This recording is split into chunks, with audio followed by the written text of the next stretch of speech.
The dust rose behind the Ford F-150, like a ghost unwilling to let go. Calla Vance kept her eyes on the gravel road ahead, both hands steady on the wheel jaw, set in the way it had been for 2 years now.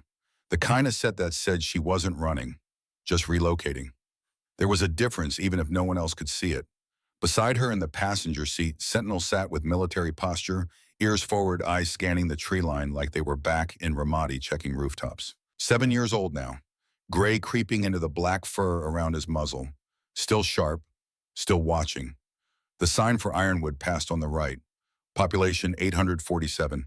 Elevation 3,200 feet. No welcome, no friendly tagline. Just the facts. That suited Calla fine.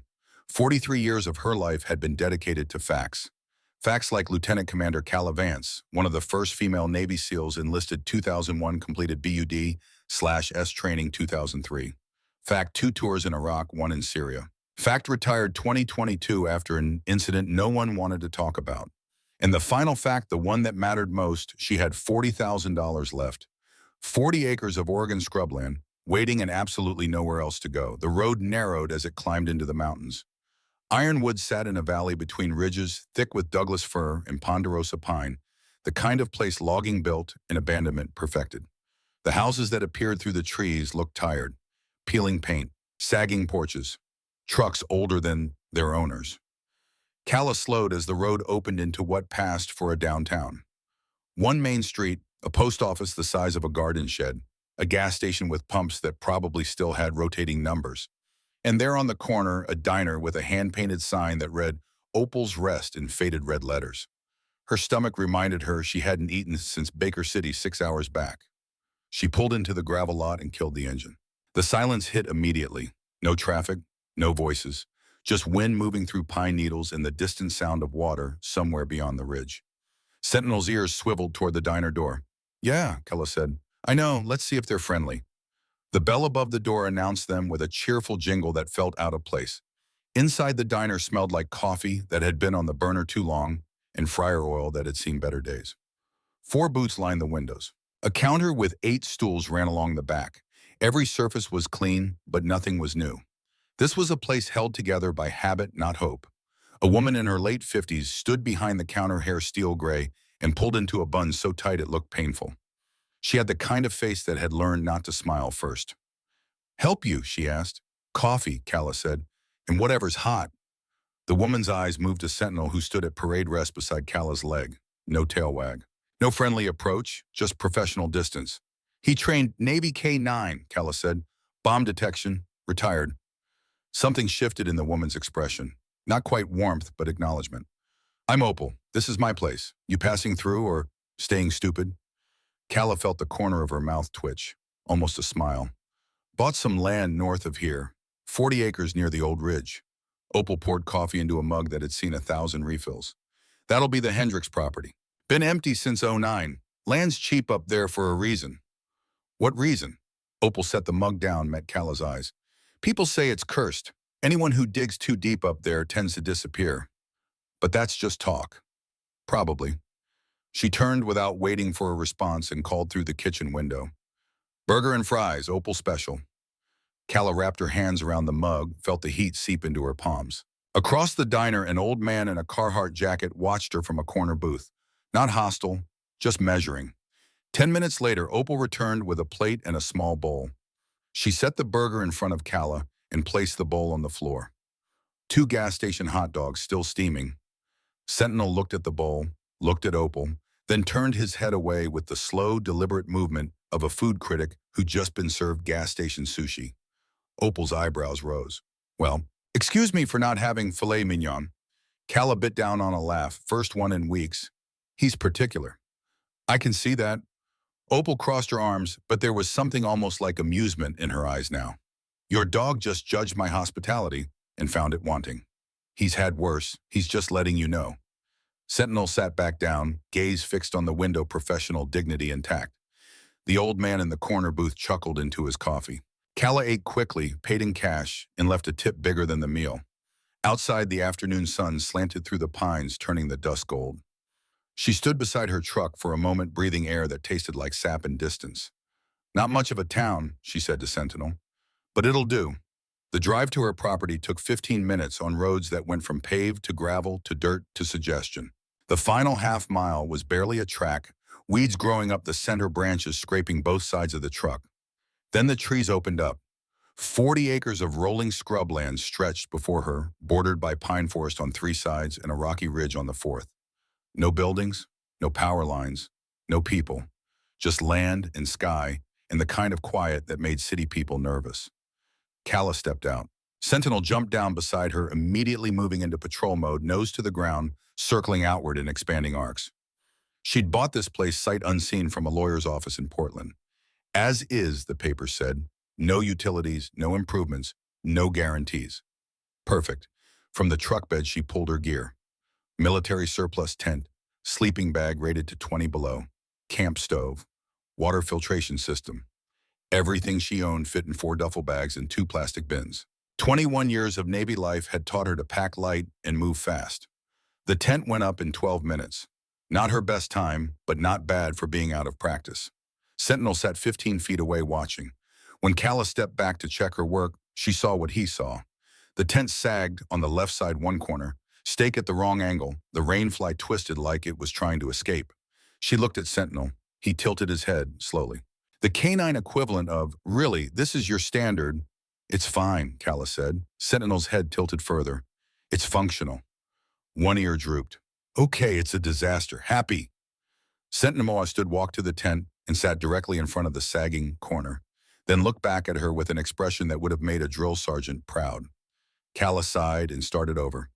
20 minutes later, the tent stood properly, rainfly taut, stakes at regulation angles. Sentinel gave a single tail thump of approval and returned to his patrol. The sun was touching the ridge when he stopped. Calla was unpacking her cooking gear, thinking about coffee and how much she'd overpaid for this land when Sentinel's behavior changed. Not dramatic, just a shift. Ears forward, tail low and still, body rigid. She recognized that posture. It was the same stance he'd taken outside a compound in Ramadi 3 seconds before the wall exploded. The same stance that had saved her life in 2017 and haunted her ever since because she'd ignored it once, just once, and made the call to proceed anyway. Her hands stopped moving. "What is it, boy?" Sentinel didn't look back. He was locked onto something beyond the tent, past the clearing into the tree line, where the land started to slope upward toward the rocky ridge. Calla stood slowly. Her right hand moved automatically to her hip to where her sidearm used to ride. Found nothing. Civilian now. No weapon. No backup. No mission. Except Sentinel was telling her there was. She walked toward him, boots crunching on the mix of dirt and pine needles. When she reached his position, she crouched down following his sightline. At first, she saw nothing. Just trees. Shadows. The ridge rising dark against the dimming sky. Then her eyes adjusted. There was something wrong with the rocks. 30 yards into the tree line at the base of the ridge, a formation of boulders sat in a pattern that almost looked natural. Almost. But the angles were wrong. Too uniform. Too deliberate. "See it," she whispered. Sentinel's tail gave the smallest twitch. Affirmative. Calla stood, grabbed her flashlight from the tent, and started forward. Sentinel moved beside her, not ahead, maintaining a tactical spacing. Old habits. The ground rose as they entered the forest. Roots twisted across the path like tripwires. Branches caught at her jacket. The smell of the pines intensified, mixing with something else. Something older. Concrete and rust.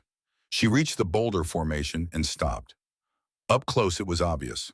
These weren't natural rocks. They were broken pieces of concrete stacked and arranged to look like natural stone covered in 40 years of moss and lichen and careful neglect. Calla played her flashlight across the surface, saw the seams, saw where weather had worn away the disguise. And there, barely visible beneath the overgrowth, she saw the edge of something that definitely didn't belong in a forest. A doorframe. Steel. Rusted orange, but still solid. Her heart kicked up. Not fear. Something else. Recognition. The feeling of finding something that didn't want to be found. She pulled away the smaller rocks, the moss, the branches someone had carefully arranged. Sentinel circled the area, nose working, reading a story written in sense Calla would never understand. 5 minutes of work revealed the truth. A concrete slab 6 feet wide and 4 feet tall set into the hillside. In its center, a steel door with hinges the size of her fist. No handle, no lock visible. Just a door that had been sealed and hidden and forgotten. Or maybe not forgotten, maybe just buried. Calla pressed her hand against the concrete. Cold, solid, real. "What the hell is this?" she said aloud. Sentinel gave a low rumble, not a growl, more like a confirmation. Yes, this. Pay attention. The door was locked, but the frame had separated from the concrete over decades of freezing and thawing. Calla went back to the truck, got her pry bar and returned. Took her 15 minutes of leverage and swearing, but the door finally gave. It swung inward with a groan that sounded like something waking up. Cold air rushed out. Not the fresh cold of mountain air, the stale cold of spaces that hadn't breathed in years. It smelled like concrete and rust and something else. Something chemical and wrong. Calla shined her flashlight inside. A tunnel. Concrete walls. Sloping downward into darkness. Old electrical conduit ran along the ceiling, wires long dead. The floor was smooth concrete marked with the kind of wear that comes from regular use, not abandonment. Someone had built this, used this, and then sealed it so thoroughly that 40 years of forest growth had nearly erased it completely. Sentinel moved to the entrance, sniffed once and backed up 2 steps. His ears went flat. Not fear, caution. The same signal he'd given in Iraq when he detected explosives. "I know," Calla said quietly. "I don't like it either." But she was going in. 21 years in the Navy had trained her to run toward danger, not away from it. Some habits were harder to break than others. The tunnel descended at a gentle angle, 20 feet down into the hillside. Calla's flashlight beam bounced off walls that showed water stains and mineral deposits, but no graffiti, no trash, no signs of casual trespass. Whoever had sealed this place had done it so well that even local kids hadn't found it. The air grew colder with each step. Her breath fogged. Sentinel stayed close right at her hip, moving in perfect tactical sync. At the bottom, the tunnel opened into a room. Calla swept her light across the space. 12 feet by 12 feet. Concrete floor, concrete walls, concrete ceiling.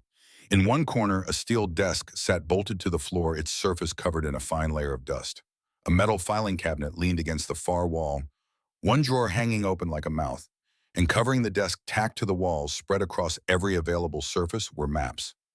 Documents, photographs, the accumulated evidence of something someone had desperately tried to preserve. Calla approached, slowly aware that she was walking into someone's secret, someone's last stand. The maps were geological surveys dated 1991 showing Ironwood Valley in topographic detail. 3 locations were circled in red marker. All 3 were labeled primary well, secondary well, emergency well, the town's water sources. Beneath the maps, manila folders lay in neat rows. Calla opened the first one. Inside, a title page read, Redwood Industries, Chemical Disposal Assessment 1984 to 1993. She turned the page, saw columns of numbers, chemical names she recognized from hazmat training. Trichloroethylene, perchloroethylene, benzene, and next to each name concentration levels measured in parts per billion. The numbers were highlighted in red. All of them were hundreds of times higher than EP safety limits. Calla's hands went still. She read the document twice to make sure she understood. Someone had tested Ironwood's water, had found contamination levels that should have triggered immediate evacuation, and then had hidden the results in a concrete bunker in the woods. Number. Not hidden to bury, hidden to preserve. She turned to the photographs tacked above the desk. Polaroids faded but still clear. A man in his early 50s wearing an EP, a field jacket, standing next to water sampling equipment. Glasses, kind eyes. The look of someone who'd devoted his life to doing things right. On the back of one photo, handwritten in neat block letters, Dr. Silas Whitmore, EPA field geologist. August 1993. Calla's throat tightened. Beside the photographs, a small cassette recorder sat on the desk. Sony TCM 200DV, the kind field researchers used in the 90s. The battery compartment was open, the batteries long dead. She pulled fresh batteries from her jacket pocket, always carried them. Old habit from missions where dead batteries could mean dead soldiers. The recorder clicked on. The tape was still inside, wound to the middle. Calla pressed play. Static hissed for 3 seconds. Then a voice. Male. Tired. Frightened. August 17th, 1993. This is Dr. Silas Whitmore, EPA field geologist, recording for, I don't know, for whoever finds this, for evidence, for good maybe. The voice paused. Calla heard breathing. Heard the sound of hands shaking against the microphone. I sent water samples to 3 independent laboratories. Portland, Seattle, Sacramento. All 3 confirmed what I already knew. Trichloroethylene concentrations of 38,000 parts per billion in all 3 wells serving Ironwood. The EPA limit is 100. We're measuring levels 380 times the safe limit. A sound like papers rustling. Redwood Industries has known since 1985. I found the buried reports, 6 of them, all showing contamination, all stamped with recommendations to notify the EPA and evacuate. None of them were ever filed. They just disappeared. Another pause. Longer this time. They threatened my family. Said if I went public, they'd make sure my daughter grew up without a father. I sent Linnea to my sisters in Bend. She's safe there. She's only 8. She won't understand why I didn't come home. Cala's jaw clenched. I'm hiding in the old bunker where Redwood buried their chemical drums in '84. The irony isn't lost on me. I've documented everything.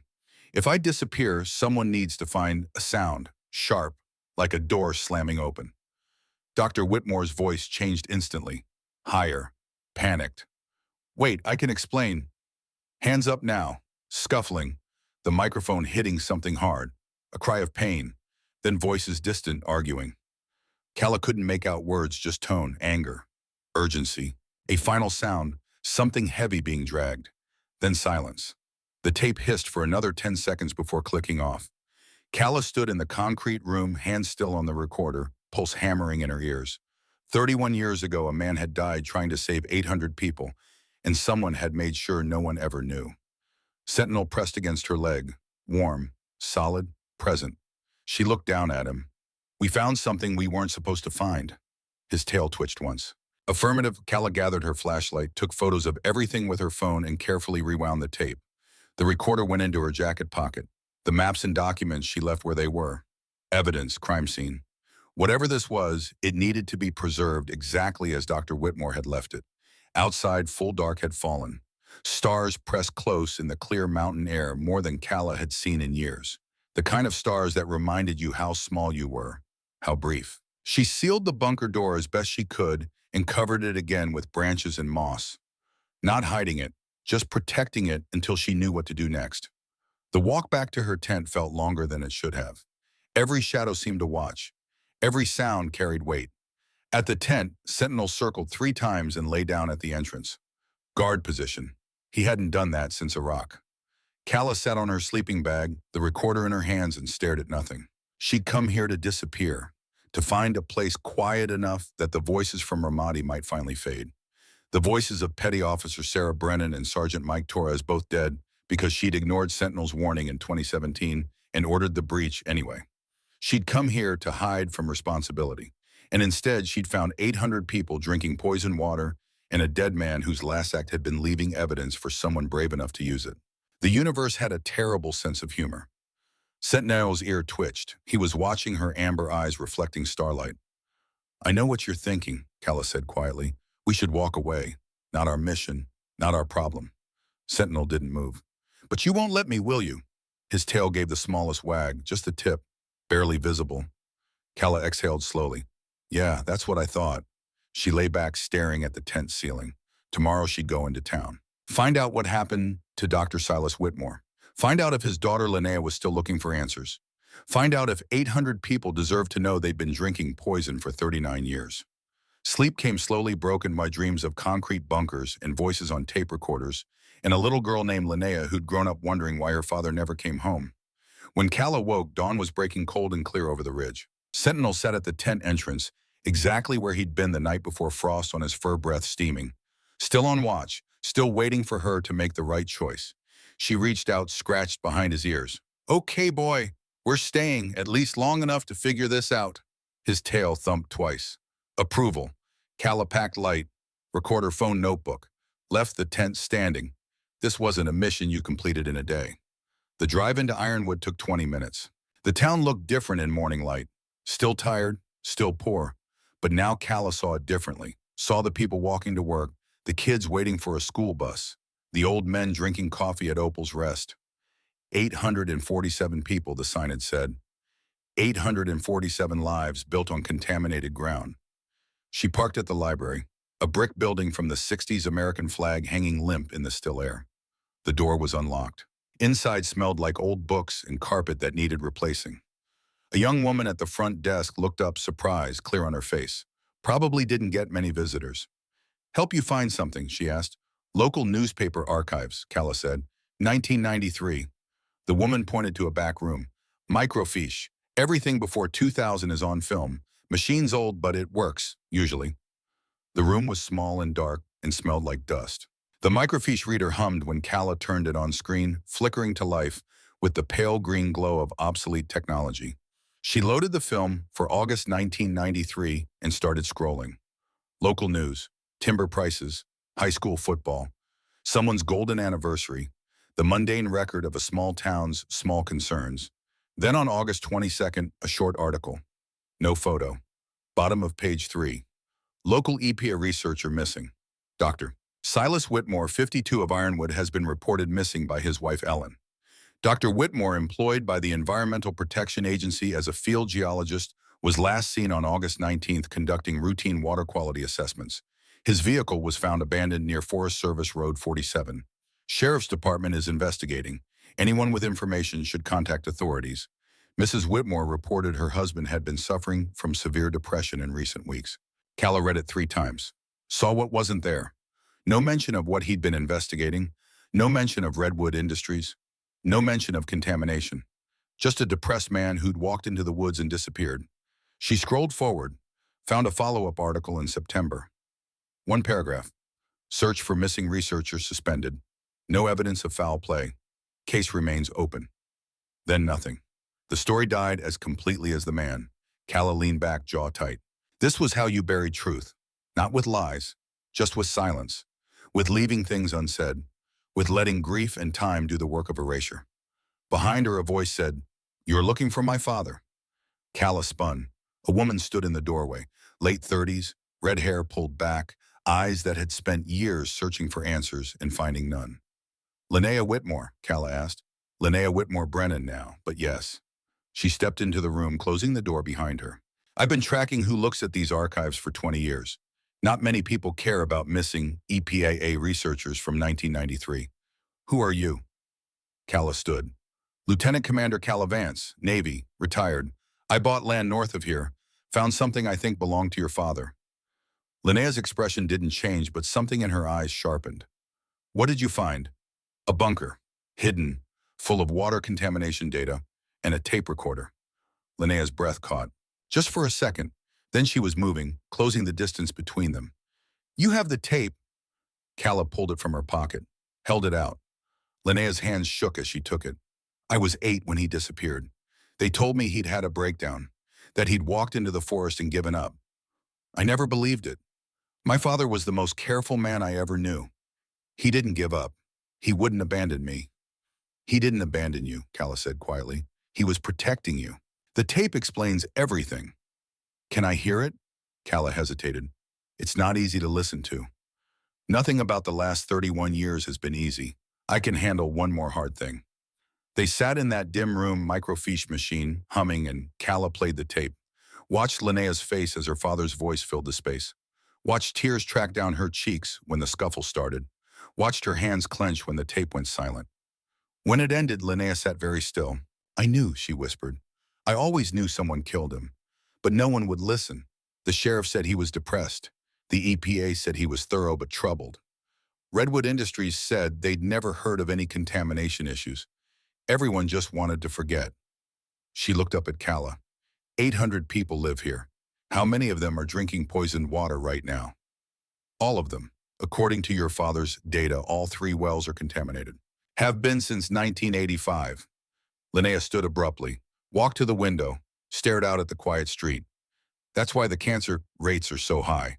I've been documenting it for years. Lung cancer, kidney cancer, brain tumors. 7 times the state average. I thought it was the old lumber mill. Everyone thought it was the lumber mill. But it's the water. It's always been the water. She turned back. What are you going to do? I don't know yet, Calla admitted. I came here to hide, not to start a war. Hiding is a choice, Linnea said. So is fighting. My father chose fighting. It killed him. But it also left evidence, left hope, left a tape for someone to find. She held out the recorder. Someone just found it. Calla took it back, felt its weight. This goes public. Redwood will come after you, after me, after anyone who threatens their bottom line. Let them come. I've been waiting 31 years for this fight. Outside, Sentinel barked once. Sharp, alert. Calla moved to the window. A black SUV sat across the street, tinted windows reflecting morning sun. No plates visible, no markings. Just watching. When did that show up? Calla asked. Linnea checked. Wasn't there 5 minutes ago? The SUV's window rolled down. A man in his late 40s looked directly at the library. Sunglasses, suit, the kind of calculated casual that costs money to achieve. He raised a phone, took a photo. The window rolled back up, message delivered. They know, Calla said flatly. Of course they know. Redwood has owned this town for 40 years. They know everything. The SUV pulled away, slow, unhurried. No need to rush when you own the game. Calla's jaw set. That look again. The one that said she'd made a decision and God help anyone who got in the way. I need to see your father's full research, everything you have. Linnea smiled, not happy, dangerous. Follow me. They walked 3 blocks to a small house with peeling paint and a garden that had given up years ago. Inside, the living room had been converted into a research center. Maps covered the walls. Filing cabinets lined every available space. A corkboard held dozens of photographs connected by red string. The obsession of someone who'd spent her whole adult life searching for truth. Linnea pulled a thick binder from a shelf. Medical records. I had to file Freedom of Information requests for 2 years to get these. Cancer diagnoses in Ironwood, 1985 to 2023. She opened it. Page after page of names, dates, diagnoses, deaths. 47 cancer cases in a town of 847 people. National average is 0.8%, Linnea said. We're at 5.5%. And it's not random. Look at the timeline. She pointed to a chart. The cancer rate was flat until 1985. Then it spiked, stayed high for 38 years. 85 was when Redwood started burying chemical drums, Calla said. Exactly. My father figured that out. That's why they killed him. A sound outside. Footsteps on the porch. Sentinel growled, low, serious.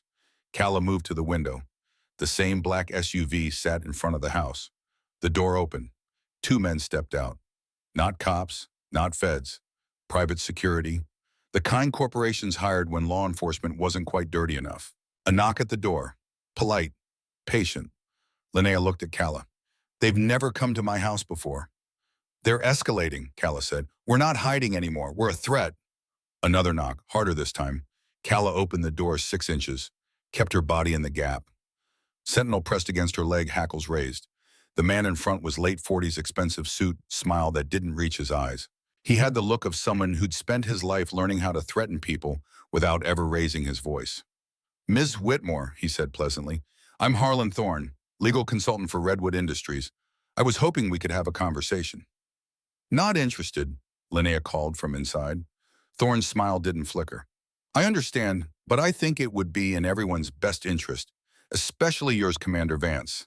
Calla felt ice run down her spine. He knew her name, her rank, probably her entire service record. How did you? We're very thorough. Thorne glanced at Sentinel. Beautiful dog, German Shepherd if I'm not mistaken, military trained. I imagine you two have been through quite a lot together. The threat was so subtle, it was almost elegant. Calla's hand moved to Sentinel's collar. Say what you came to say. Simple. You bought land near some historically sensitive areas. Redwood Industries would like to purchase that land from you. Generous offer, $450,000 for 40 acres. That's more than 10 times what you paid. Not for sale. I'd reconsider. The land has some issues, environmental complications, legal entanglements. We'd hate for you to get caught up in something messy. Behind him, the second man shifted. Calla clocked it automatically. 6'2", 220, right-handed, jacket cut to hide a shoulder holster. That sounds like a threat, Calla said evenly. Just friendly advice. From one professional to another. Some battles aren't worth fighting, especially when you're outnumbered, outspent, and very, very alone. Sentinel's growl deepened. First time Calla had heard that sound in 2 years. The sound he made when he detected something lethal. Thorne's smile finally faded. Think about it. We'll be in touch. He walked back to the SUV and drove away. Slow. No hurry. Men who knew they were winning didn't need to rush. Calla closed the door, locked it, checked the windows. Linnea stood in the center of her research room, surrounded by 31 years of evidence, and laughed. Not happy, not scared, something else entirely. They're scared, she said. For the first time in my entire life, Redwood Industries is scared. They've ignored me for 3 decades. Now they're showing up at my door. Why? Because we're not just asking questions anymore, Calla said. We have proof, the tape, your father's data, the medical records. All we need is someone to verify it, make it official. I can do that. I've been freelancing for Oregon Public Broadcasting for 5 years. I have contacts at the EPA, at the FBI. If we can prove contamination, if we can prove Redwood knew and covered it up, they go to prison. The town gets cleaned up. Your father gets vindicated. Linnea nodded. But first we need to get all the evidence out of that bunker.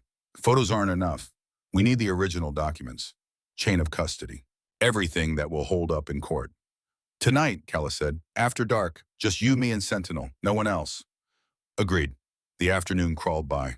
Calla returned to her property, checked her gear, tried not to think about the fact that she'd been in Ironwood less than 48 hours and had already made powerful enemies. Sentinel spent the day on patrol, circling, watching, preparing. At 7 p.m. Calla's phone buzzed. Text from an unknown number. Emergency broadcast. Child missing. Finn Calloway, age 9, last seen near Forest Service Road 47 at 2 p.m. Search party forming at fire station. All volunteers welcome. Calla stared at the message. Forest Service Road 47. The same road where Dr. Whitmore's car had been found 31 years ago. Coincidence. Had to be. Except Sentinel had stopped moving. Was staring toward the ridge. Toward the forest. Body rigid. Ears forward. Not coincidence. Calla grabbed her pack. Show me. Sentinel took off running. The sun was setting as they entered the forest, turning the pine needles gold and the shadows long. Sentinel moved like he was tracking nose down, following a scent only he could detect. Calla kept pace. 21 years in special operations had taught her how to run through rough terrain without breaking an ankle. This was just another mission. Just another extraction. Except this was a child. 9 years old. Alone in the forest as temperature dropped toward freezing. They ran for 2 hours. Deep into the national forest. Away from roads. Away from people. Into the kind of wild where mistakes became tragedies. Then Sentinel stopped. Barked once. Sharp. Urgent. Calla caught up, breathing hard.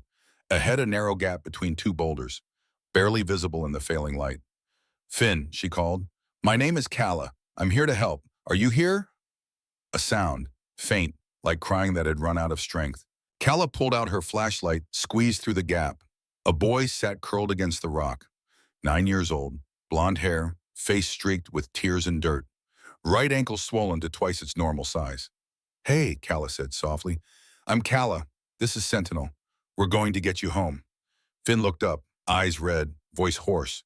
It hurts. No, let me look. She examined the ankle. Sprained, not broken. Painful, but not life-threatening. She pulled an elastic bandage from her pack, wrapped it firmly. Can you walk? Finn tried, whimpered, shook his head. Okay, then I'll carry you. Sentinel will lead us out. You're safe now. She lifted him carefully, felt his arms wrap around her neck. Light, fragile, the weight of trust. The walk back took 3 hours. Sentinel navigated by memory and instinct, finding paths Calla would have missed. The boy fell asleep against her shoulder, exhaustion, finally overwhelming fear. By the time they reached the fire station, a crowd had gathered. Parents, volunteers, sheriff's deputies, all of them looking scared and helpless. Then someone shouted. They found him. A man broke from the crowd, late 30s, carpenter's build, eyes wild with hope and terror. Finn, Calla handed the boy to his father. Watch the man collapse to his knees, holding his son, sobbing. Thank you, he managed. Thank you, he's all I have left. My wife passed last year. If I'd lost him too, He couldn't finish. Calla knelt beside them. He's going to be fine. Just a sprained ankle. Let the paramedics check him out. What happened to your wife? The question was out before Calla could stop it. The man looked up. Cancer, lung cancer. She was 34, never smoked a day in her life. Doctors couldn't explain it. Calla felt something cold settle in her stomach. I'm sorry. We'd lived here our whole lives, both of us. Finn was born here. This was supposed to be home, safe, but it took her anyway. He carried his son toward the ambulance. Calla stood in the parking lot surrounded by people celebrating the rescue and thought about poisoned water and buried evidence in 39 years of silent murder. Sentinel moved to her side, a solid reminder she wasn't alone. She looked down at him. "We're not leaving, are we?" His tail swept once across the ground. "Yeah, that's what I thought." They walked back to the truck. The crowd parted to let them through. Someone tried to shake Calla's hand. She kept walking. At the truck, she sat in the driver's seat but didn't start the engine. Just sat. Sentinel in the passenger seat. Both of them staring at nothing. Finally, Calla spoke. "I came here to hide. To find somewhere quiet where the guilt couldn't find me. Where I wouldn't have to make choices that got people killed." Sentinel turned his head. Watched her. "But you won't let me hide. You keep finding things. Leading me to places I don't want to go. To choices I don't want to make." She reached over. Scratched behind his ears. "Sarah Brennan died because I didn't listen to you in Ramadi. Mike Torres died because I was too stubborn to trust your instincts. I swore I'd never ignore you again. Never put a mission above what you were trying to tell me." Sentinel leaned into her hand. "So if you're saying we need to stay, if you're saying these people need help, if you're saying we fight," she started the engine, "then we fight." The morning after finding Finn, Calla woke to frost coating the tent walls and Sentinel already on his feet staring toward the tree line. The kind of staring that meant something had changed overnight. Something had shifted in the equation. She checked her phone. 3 missed calls from Linnea. 2 text messages. The first read, "They know about the bunker. Someone was there last night." The second, "We need to move the evidence today." Calla dressed quickly, strapped on her boots, and drove into town with Sentinel riding shotgun, his attention fixed on the road ahead like he was scanning for ambush positions.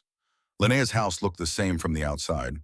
Peeling paint, dead garden, the unremarkable camouflage of someone who'd learned to hide in plain sight. But when Calla knocked, Linnea opened the door with eyes that hadn't seen sleep. "Come in, quickly." Inside the research room had been disturbed, not destroyed. Whoever had been here was too professional for that. But files sat slightly out of alignment. The corkboard with its web of red string had been photographed. She could tell from the way the light hit it differently. Someone had documented everything and left no trace except the knowledge that they'd been there.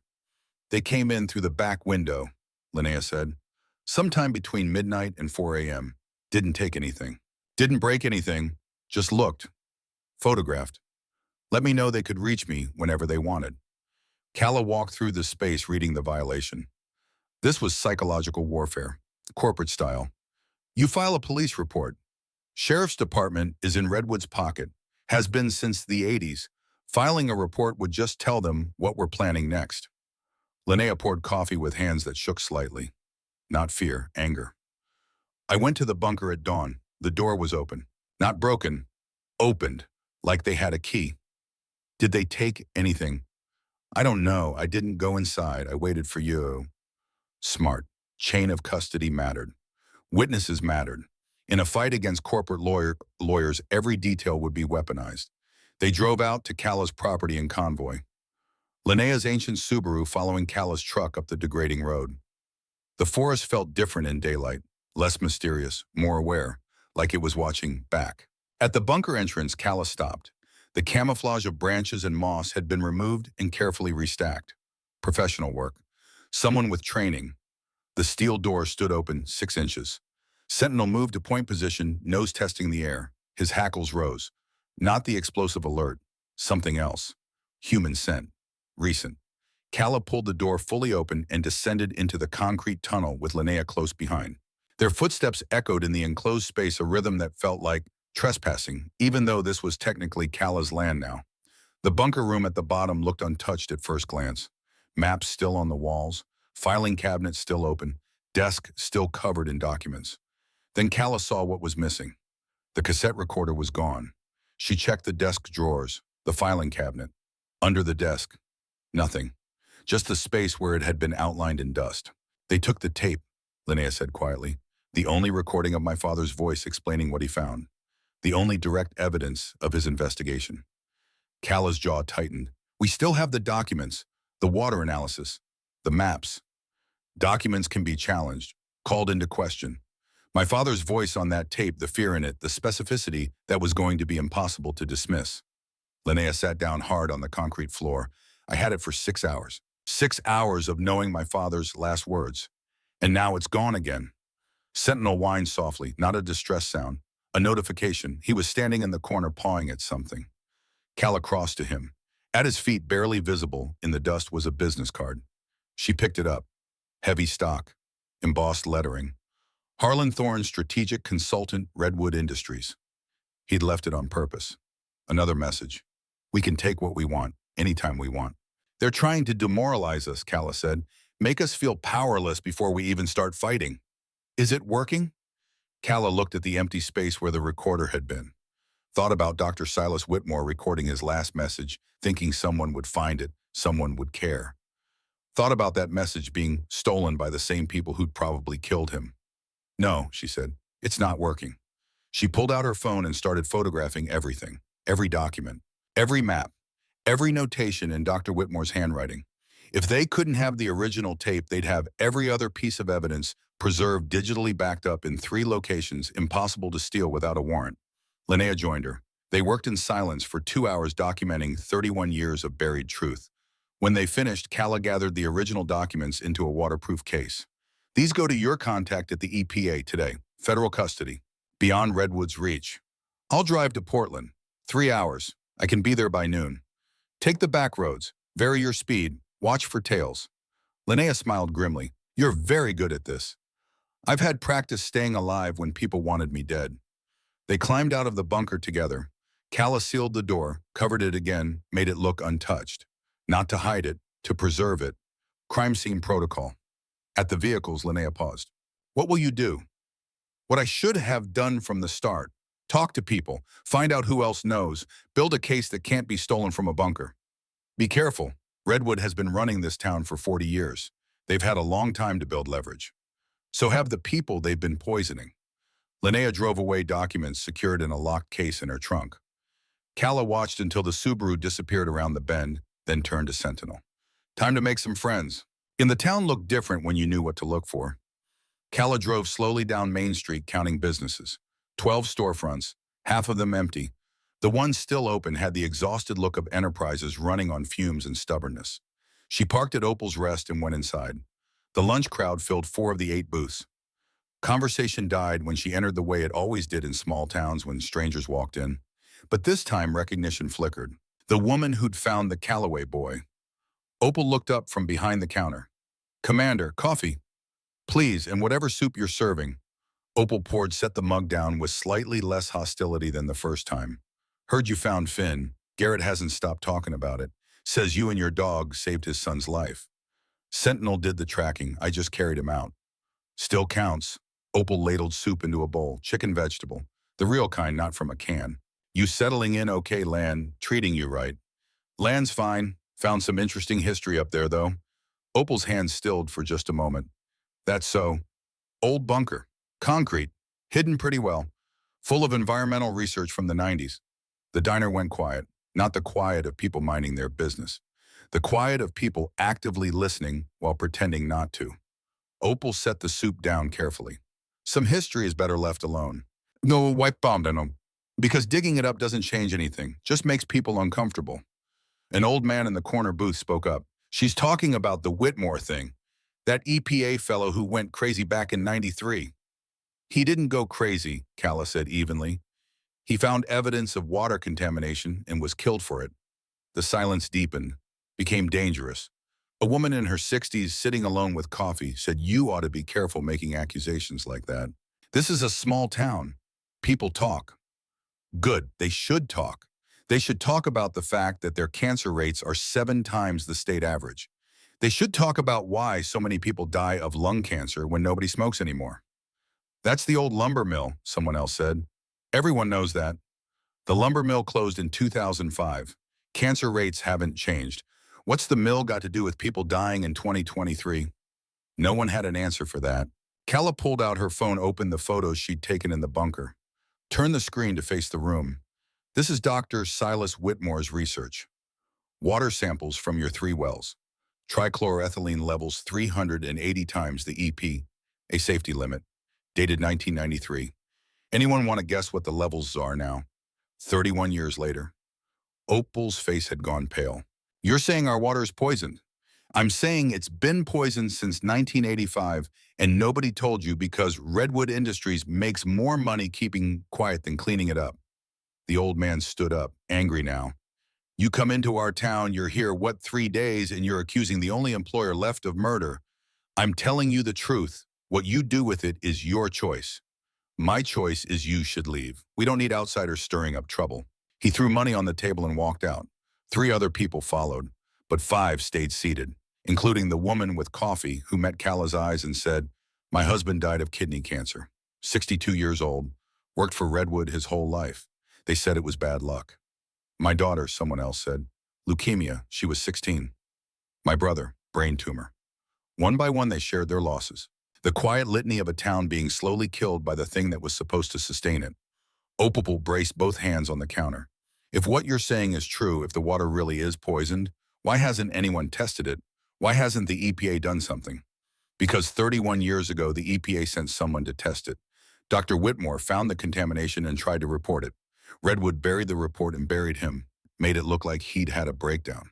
And everyone believed it because it was easier than believing your employer was poisoning you. The woman with coffee stood up, walked over to Cala, extended her hand. I'm Patricia Morrison. My husband was Tom Morrison. He died 3 years ago. The doctors couldn't explain why a healthy man suddenly developed kidney failure. Cala shook her hand. Lieutenant Commander Cala Vance, I'm sorry for your loss. What do you need from us? Testimony, medical records. Anything that documents the health problems in this town. We're building a federal case. The more evidence we have, the harder it is for Redwood to dismiss. Patricia nodded. I'll talk to people, quietly. See who's willing to come forward. Be careful. Redwood has already broken into my associate's house. They stole evidence from the bunker. They're not going to let this go without a fight. 31 years, Patricia said. I've been wondering why Tom got sick. Wondering if it was something I cooked, something in the house, something I did wrong. If you're telling me it was the water, if you're telling me someone knew and let it happen anyway, then I don't care what kind of fight they want. I'm ready. Others nodded. The grief in that room was palpable, heavy, waiting for a target. Cala gave Patricia her number. Stay in groups. Don't meet alone. If anyone from Redwood approaches you, document everything. Record if you can. You've done this before. Different enemy, same tactics. As the group prepared to leave, one of the older men approached Sentinel with a dog treat he'd been saving. For the hero dog, he said, holding it out. Sentinel sniffed it, looked at the man, looked at the treat, then turned his head away with the slow, deliberate judgment of a food critic presented with gas station cuisine. The man blinked. It's organic. Sentinel's expression didn't change, not impressed. Patricia laughed, the first real laugh anyone had heard from her in months. I think your dog just told Frank his treats aren't up to military standards. He's very particular, Cala said. Clearly. Frank pocketed the treat, offended, but also amused. First time I've been judged by a German shepherd. Sentinel maintained his dignified silence, gaze fixed on the window, professional standards intact. Outside, the afternoon sun had shifted, throwing long shadows across Main Street. Sentinel waited by the truck, but his attention was fixed down the road. The black SUV sat 3 blocks away, watching. Cala climbed into the truck, started the engine, and drove slowly toward the SUV. Let them know she wasn't hiding, wasn't intimidated. As she passed, the SUV pulled out and followed. Not subtle, not trying to be, just a reminder that she was being monitored. She drove to the edge of town to where the pavement ended and Forest Service Road 47 began. The SUV stayed with her, maintaining a consistent distance. Professional surveillance. Then Cala turned onto a logging road barely wider than her truck. The SUV hesitated, then followed. The road climbed into dense forest switchbacks, getting tighter surface, degrading from gravel to dirt to mud. Cala knew these roads, had studied the maps, had spent 2 days learning the terrain. The SUV didn't. It was built for highways and corporate parking lots, not backcountry extraction. At a particularly tight switchback, Cala accelerated through tires, finding purchase on the inside edge. The SUV tried to match her speed, slid wide, and had to brake hard to avoid going over the edge. By the time it recovered, Cala had put 3 turns between them.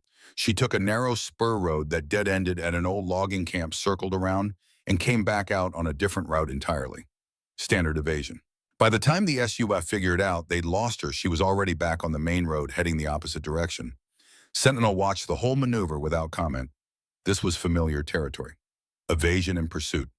The oldest game in the book. Cala's phone rang. Linnea. I'm at the EPA office in Portland. They're reviewing the documents now. The agent I spoke to went very quiet when he saw the contamination levels. Good quiet or bad quiet? Concerned quiet. He's bringing in a supervisor. They want to send a team to collect water samples from Ironwood tomorrow. Redwood will know the moment EPA vehicles show up. Let them know. This is official now. Federal investigation. They can't make that disappear. They made your father disappear. Silence on the line.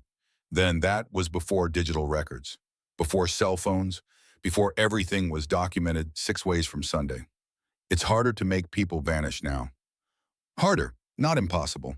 I know, but we're committed. No turning back. No turning back, Cala agreed.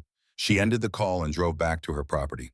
The tent looked small and temporary against the vast indifference of the forest. She'd been here less than a week, had planned to spend months, maybe years in quiet isolation.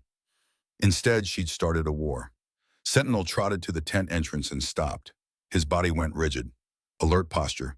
Cala's hand moved automatically to her hip. Still no weapon. Still not armed. But her body remembered the weight of a sidearm, the comfort of having lethal options. She approached slowly, saw what Sentinel had detected. Her tent had been searched. Not obviously. Nothing destroyed. But her gear had been moved. Someone had been through her belongings looking for something. On her sleeping bag, another business card. Harlan Thorne. Same message as the bunker. We can reach you anywhere. But underneath the card, something else. A newspaper clipping. Yellowed. Dated August 1993. The article about Dr. Whitmore's disappearance. But this copy had been annotated in red ink. One sentence circled, Mrs. Whitmore reported her husband had been suffering from severe depression in recent weeks. And in the margin in neat handwriting, careful, depression can be contagious. Cala felt ice settle in her gut. This was a direct threat, not against her, against Linnea. They were suggesting that if Linnea kept pushing, she might suffer the same fate as her father. Another tragic case of depression and disappearance. She pulled out her phone, called Linnea. It rang 4 times before going to voicemail. Called again. Voicemail. 3rd time. Voicemail. Cala's pulse spiked. She texted, "Where are you? Check in ASAP." 60 seconds passed. No response. She was reaching for her keys when her phone buzzed. Text from Linnea. Still at EPA, meeting running long. Phone was on silent. I'm fine. Cala exhaled slowly, forced her heart rate down. This was the point. Keep her off balance. Make her jump at shadows. Psychological warfare. She texted back, when you leave, don't go home. Find a hotel. Public place. Pay cash. You think they'll try something? I think they just broke into my tent to leave a threatening note about depression, so yes. Okay, I'll be careful. Cala sat on the ground outside her tent, Sentinel beside her, and watched the sun descend toward the ridge. In another life, this would have been peaceful. The kind of mountain solitude people paid money to experience. Now it felt like sitting in a sniper's kill zone waiting for the shot. Her phone buzzed again. Unknown number. She answered without speaking. Commander Vance? Harlan Thorne's voice was smooth as expensive whiskey. I hope you found my messages. Breaking and entering. Theft? Intimidation. You're racking up federal charges. Am I interesting? I haven't broken anything, entered anywhere I wasn't invited, or stolen property that wasn't already abandoned. As for intimidation, I'm simply ensuring you have all the information necessary to make informed decisions. Like the information that you're threatening Linnea Whitmore. I'm not threatening anyone, I'm observing patterns. Ms. Whitmore has spent 31 years obsessing over her father's death. That kind of obsession can be unhealthy. I'd hate to see her follow in his footsteps. Cala's grip on the phone tightened. If anything happens to her, you'll what, Commander? You're a retired veteran living in a tent on 40 acres of contaminated land. You have no authority, no resources, no backup. You're fighting an entity with unlimited legal counsel and the patience to bury you in litigation for the next decade. I have the truth. Truth is expensive. Justice is expensive. Can you afford either one? The EPA is investigating. You can't stop that. Can I?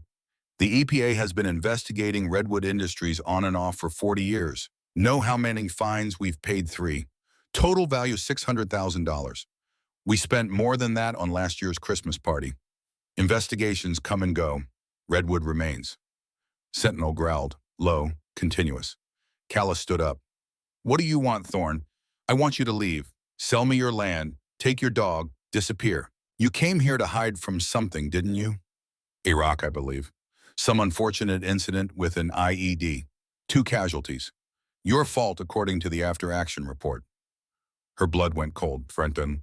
That report was classified, eyes only. No one outside Naval Special Warfare should have access to it. How did you come? Redwood has been operating in sensitive industries for 70 years, Commander. We have relationships, connections. We know how to access information when necessary. And we know how to use it. That's a threat. That's a fact. We know about Petty Officer Sarah Brennan. We know about Sergeant Mike Torres. We know you ignored your dog's alert and ordered the breach anyway in Ramadi 2017. We know you've been carrying that guilt for 2 years, drowning in it. Kala's breathing had gone shallow. Memories flashing, the compound in Ramadi, Sentinels alert, her decision to push forward anyway, the explosion, the screaming, Sarah's face as the light left her eyes. We also know, Thorne continued, that the official story says equipment failure, not command failure. Your reputation is intact. Your retirement benefits are intact. Everything is intact as long as that classified report stays classified. The implication was clear. Push Redwood and the report goes public. Her career, her honor, everything she'd tried to preserve would be destroyed. But it doesn't have to be that way, Thorne said gently. Take the money, leave Ironwood, let the past stay buried. Everyone wins. Except the 800 people drinking poison water. They've been drinking it for 39 years. A few more won't matter. Most of them will die of old age before the cancer gets them. That's just statistics. Sentinel's growl deepened. He was staring toward the road, toward movement Kala couldn't see yet. I need an answer, Commander, 24 hours. After that, things get complicated. The call ended. Kala stood in the gathering darkness, phone in her hand, everything she'd run from catching up at once. She could leave, take the money, disappear again, find somewhere even more remote. Let Ironwood and its dying population and its buried secrets fade into someone else's problem. Or she could stay, fight, risk everything, including the fragile peace she'd built with her guilt. Sentinel stationed himself beside her, a solid reminder she wasn't alone. She looked down at him. I ignored you once, got people killed. I won't ignore you again. If you're telling me to stay, his tail gave one deliberate sweep. Then we stay. She picked up Thorne's business card, his threatening newspaper clipping, and photographed both. Sent them to Linnea with a message. Document everything. We're past the point of backing down. Then she did something she hadn't done in 2 years. She called her old commanding officer. The phone rang 3 times. A voice answered gravelly from too many years of cigarettes and shouting. This better be important. Captain Rhodes, it's Kala Vance. Silence. Then, Jesus, Vance, I heard you fell off the grid. Didn't expect to hear from you again. I need a favor. You've got 30 seconds before I hang up. There's a corporate consultant named Harlan Thorne, works for Redwood Industries. He has access to my classified after-action report from Ramadi, the one about the IED incident. Rhodes went quiet. When he spoke again, his voice had changed. Become dangerous. That report is sealed. Level 3 classification. No one outside the command structure should have access. He quoted from it, verbatim, which means someone with clearance leaked it. Or he's bluffing. He knew details. Petty Officer Brennan's name, Sergeant Torres, the exact nature of the equipment versus command failure debate. That's not public information. Son of a bitch. Rhodes breathed heavily into the phone. You want me to investigate? I want you to lock it down. Whatever clearance Thorne thinks he has, revoke it, and find out who leaked it in the first place. That'll take time, maybe weeks. I've got 24 hours before Thorne releases it anyway. I'm fighting a corporate cover-up of environmental contamination. He's threatening to destroy my reputation if I don't back down. You're fighting a corporation, Rhodes laughed, not happy. Impressed. Of course you are. You never could leave well enough alone. Will you help? Another pause. Longer this time. Yeah, I'll help, but Vance, if this blows back on the Navy, it won't. This is civilian, personal. I'm just asking you to protect classified information from unauthorized access, which happens to benefit you, which happens to be your job. Rhodes chuckled. Still got that edge? Good. You'll need it if you're going up against corporate lawyers. I'll make some calls, no promises. Thank you, sir. Don't thank me yet. And Vance, whatever you're doing out there, be careful. The military will protect its own, but only so far. You're retired. That limits what I can do. Understood. She ended the call and looked at Sentinel. We just burned a bridge. Can't go back now even if we wanted to. The night settled in fully. No moon, stars thick overhead, the kind of darkness that pressed close. Calla built a small fire not for warmth but for light, for the psychological comfort of seeing what was around her. Sentinel lay at the edge of the firelight facing outward on watch. At midnight, headlights appeared on the road below, moving slowly, searching. The black SUV making another pass. Calla didn't hide, didn't move, just sat by her fire visible and defiant. The SUV stopped, headlights illuminating her position. Message delivered, we know where you are. She raised her coffee mug in a mock salute. The headlights held for another 30 seconds, then the SUV drove away. Sentinel's ears tracked the sound until it faded completely. They're going to escalate, Calla said quietly. Tomorrow, when I don't take their offer, they'll move from intimidation to action. Sentinel's tail thumped once. He understood, had been in enough firefights to know when the shooting was about to start. Calla pulled out her phone, opened her notes app, and started typing. Everything she knew, everything she'd found, every threat, every piece of evidence, every connection. If something happened to her, this record would survive. She sent it to 3 email addresses: Linnea, Captain Rhodes, and a journalist at the Washington Post she'd worked with once, years ago, on a story about veteran suicides. Insurance. At 2 a.m. her phone buzzed. Text from Patricia Morrison, the woman from the diner. 17 people willing to testify. Medical records ready. Cancer diagnoses, unexplained illnesses, death certificates. All long-term Ironwood residents. All using the contaminated wells. Calla texted back, can you get them somewhere safe away from town? My sister has a church in Bend, 2 hours away. We can meet there tomorrow. Do it. Bring copies of everything. Originals stay secured somewhere Redwood can't reach. Understood. The pieces were falling into place. EPA investigation. Federal evidence. Witness testimony. Medical records. The case was building. But so was the danger. At 4 a.m. Sentinel stood abruptly, alert posture, facing the forest. Calla was on her feet instantly, fire extinguished, moving to his position. In the distance, orange light flickered.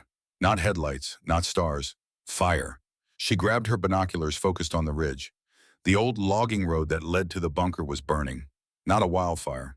Too controlled. Too deliberate. Someone had set it, destroying the crime scene, burning the evidence. Calla's jaw clenched. They're erasing it. The bunker, the documents that we left behind, everything. But Linnea had the critical evidence already. In Portland, in EPA custody. This was just spite. Just Redwood showing they could destroy whatever they wanted. She watched the fire burn until dawn, Sentinel beside her, both of them understanding that the war had officially begun. When the sun rose, Calla's phone rang. Linnea, the EPA is sending a team today, 3 investigators. They'll be in Ironwood by noon to collect water samples. The bunker's gone. Someone set fire to the logging road last night. Linnea was quiet. Then my father's work, his maps, his notes, everything he left behind. We have the photos, the digital record. It's not gone, just the physical location. It's still vandalism, destruction of evidence, arson. Add it to the list of charges. Are you okay? Calla looked at her tent, her truck. Sentinel watching the horizon. Thought about the threats, the surveillance, the long night of waiting for violence that didn't come. I'm fine. How are you? Angry, scared, determined.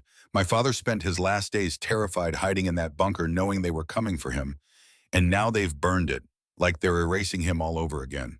We won't let them erase him. The EPA team, the testimony, the medical records, it all points to the same truth your father died trying to expose. He'll get justice. We'll make sure of it. Promise me something. What? Don't die for this. My father did. I don't need another person I care about sacrificing themselves for the truth. Calla felt something catch in her chest. I'll be careful. That's not a promise. It's the best I can give. Linnea sighed. Fair enough. Fair. The EPA team will meet us at the fire station. Noon. I'm driving back now. Don't speed.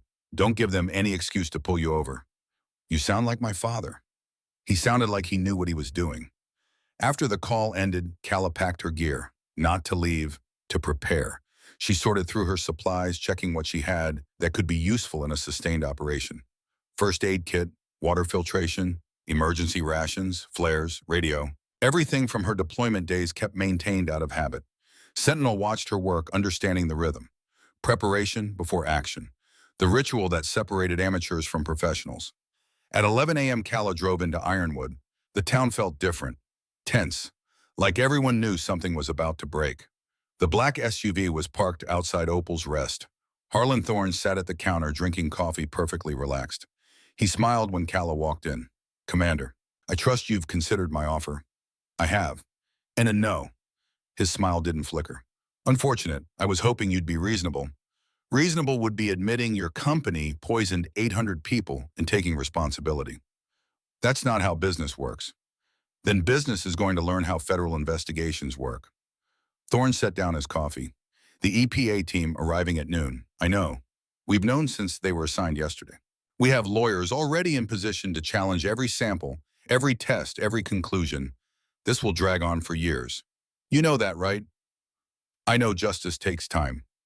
Justice takes money. Do you have money, Commander? Because we have unlimited amounts. We'll bury you in legal fees before you ever see a courtroom." Patricia Morrison entered the diner, saw Calla, saw Thorne. Her expression hardened. "Mr. Thorne," she said coldly. "Mrs. Morrison, how lovely to see you. I heard about your husband. Such a tragedy." "You knew him." "I know everyone in Ironwood. Redwood takes care of its people." "Your company killed him." The diner went silent. Every conversation stopped. Thorne's smile finally faded. "That's a serious accusation."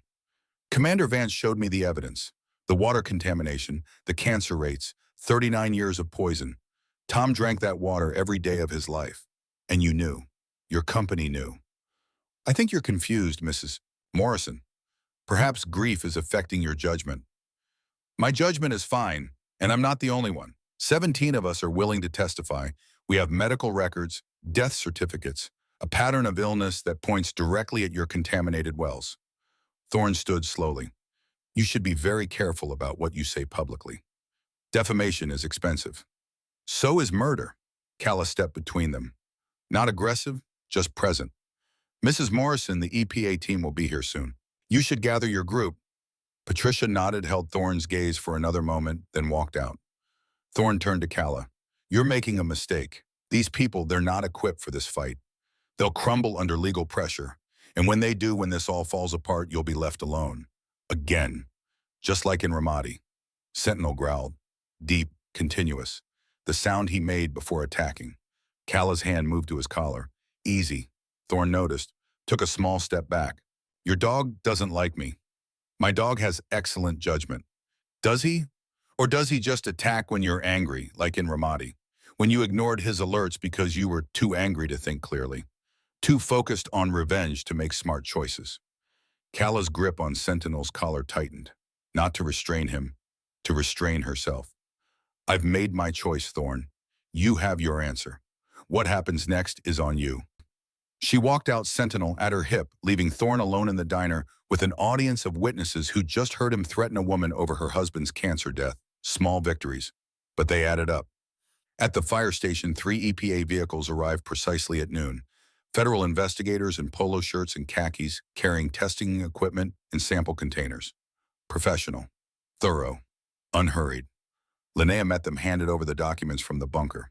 Calla watched the lead investigator's face as he read through Dr. Whitmore's findings, saw his expression shift from skeptical to concerned to angry.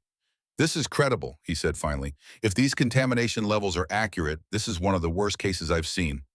"They're accurate," Linnea said. "My father was thorough. We'll verify, collect our own samples, but based on this preliminary evidence, I'm recommending immediate notification of all residents. They should stop drinking the water until we complete our analysis." Patricia Morrison spoke up. "How long will that take?" 48 hours for initial results, 2 weeks for complete analysis." "And if it's contaminated, what then?" "Emergency water distribution, full investigation into the source, potential criminal charges if we find evidence of knowing contamination." Thorne appeared at the edge of the parking lot, phone to his ear, watching, not interfering, just documenting, building his own case. The EPA team spent 3 hours collecting samples from all 3 wells, photographing, measuring, following protocols that would stand up in court. By 3 p.m. they were done. The lead investigator approached Calla and Linnea. "We'll be in touch within 48 hours. In the meantime, I strongly recommend residents use bottled water. We'll coordinate with the county for emergency distribution." Thank you, Linnea said. After they left, Patricia gathered her group of 17. They stood in the fire station parking lot, a collection of grieving people who'd finally found a target for their anger. What happens now? Someone asked. We wait, Calla said. The EPA will confirm what we already know. Then the real fight begins. Legal action, class action lawsuit, criminal investigation. It's going to take time. We've already lost so much time, so many people. I know, but now you're not alone. Now you have evidence. Now you have allies. That changes everything. One of the men, older, weathered, spoke up. They'll fight back. Redwood. They'll come after us. Probably, which is why you need to stay together. Stay public. Make it impossible for them to make you disappear the way they did Dr. Whitmore. There's power in numbers. Use it. The group dispersed slowly, some returning to their homes, others heading to Patricia's sister's church in Bend, seeking safety and distance. Calla and Linnea stood alone as the sun descended toward the ridge. Do you think we can win this? Linnea asked. I think we can fight it. Winning, that's up to the courts, the EP, the people who have more power than we do. That's not very reassuring. It's honest. Sentinel barked, sharp, alert. Calla turned. Smoke was rising from the direction of her property. Not the bunker this time, somewhere else, closer, her tent. She ran to her truck, Sentinel jumping in beside her. Drove toward her land, with Linnea following. By the time they arrived, the fire had consumed everything. Tent, gear, supplies. Everything she owned reduced to ash and twisted metal. But it wasn't random. The fire was contained, controlled, set deliberately to destroy her possessions without spreading to the forest, professional arson. And there, staked in the ground at the edge of the burn zone, another message. Not a business card this time. A document. Calla pulled it free. Read it. Felt her blood turn to ice. It was her classified after-action report from Ramadi, the one Captain Rhodes was supposed to be protecting. Stamped DE classified with today's date. Forged, obviously. The real report was still sealed, but a good enough fake that it would destroy her reputation if it went public. Attached to it, a note in Thorne's handwriting. Last chance. Leave, or this goes to every news outlet in the country. You have until dawn. Calla stood at the edge of the ash, holding the forged report as the last light bled from the sky. Sentinel leaned into her, a solid reminder that she wasn't alone, even when everything she owned had been reduced to carbon and memory. Linnea approached, carefully reading Calla's expression. What is it? Calla handed her the document. Watched Linnea's face change as she read through the falsified declassification, the detailed account of the Ramadi incident, the command decisions that had led to 2 deaths. This is fake, Linnea said. It has to be. The government doesn't declassify operational reports this fast. Doesn't matter if it's fake. By the time anyone proves it, the damage is done. My reputation destroyed. Every news outlet running stories about the Navy SEAL who got her team killed. My testimony in any case against Redwood becomes worthless because I'm a discredited veteran with PTSD who can't be trusted. So what do we do?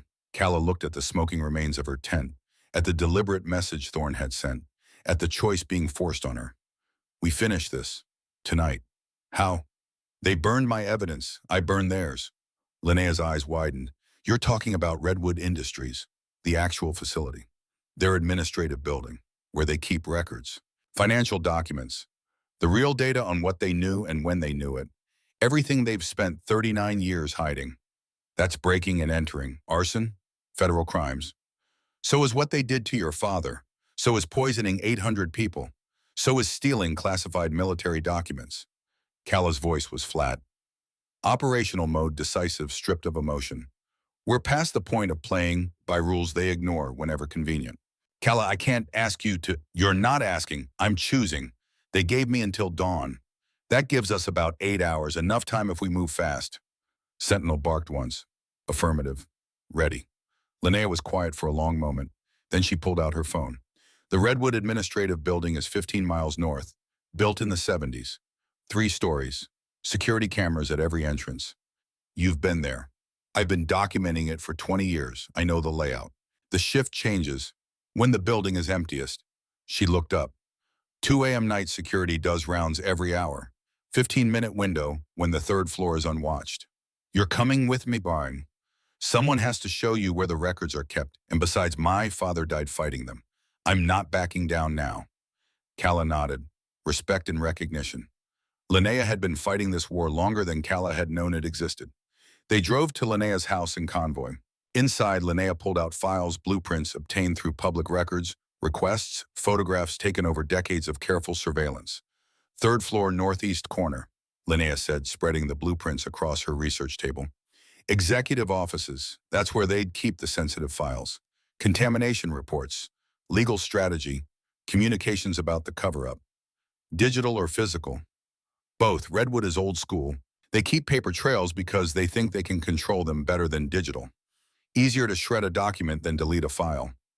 Calla studied the layout, fire exits, stairwells, camera blind spots. It was a soft target compared to the compound she'd breached in Iraq.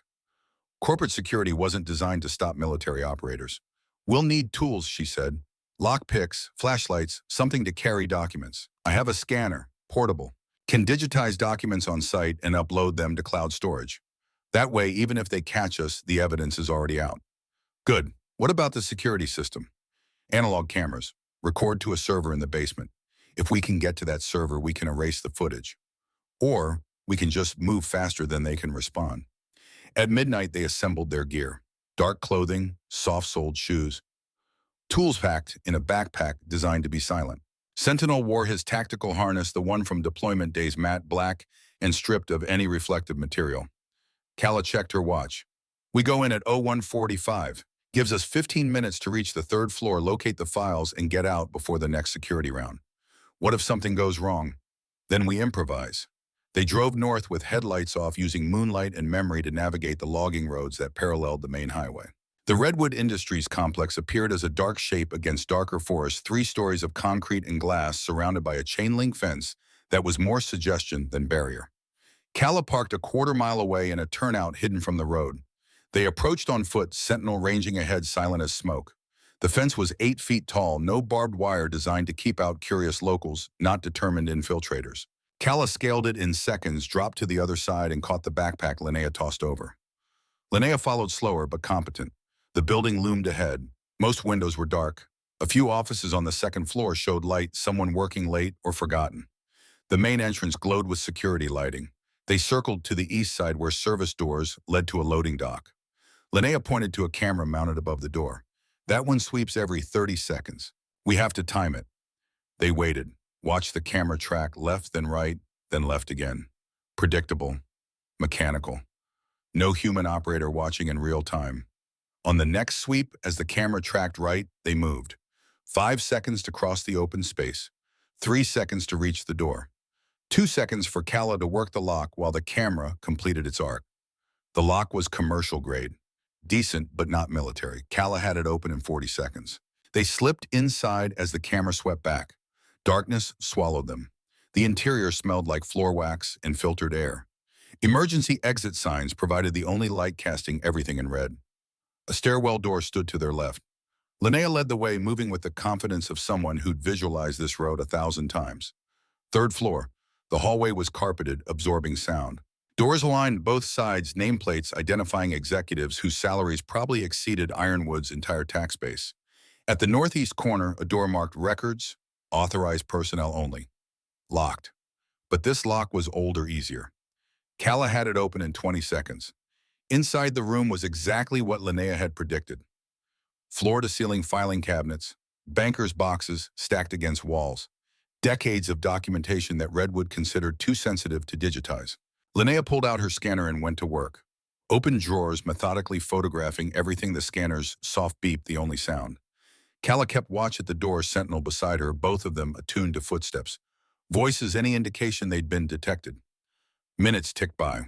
Linnea worked through drawer after drawer. Water quality reports from the 80s. Internal memos discussing contamination levels. Legal strategies for avoiding EPA enforcement. Communications with state officials that reeked of influence and payoffs. Got something, Linnea whispered. Memo from 1993, CEO to legal department. Subject line: Whitmore situation. She scanned it quickly, face illuminated by the screen. Read aloud in a voice tight with controlled fury. Dr. Whitmore has become untenable. His latest round of testing confirms TCE levels we cannot explain away. Recommend immediate intervention before he files official report. Legal advises we have 48 hours. Security team is prepared to implement Protocol 7. What's Protocol 7?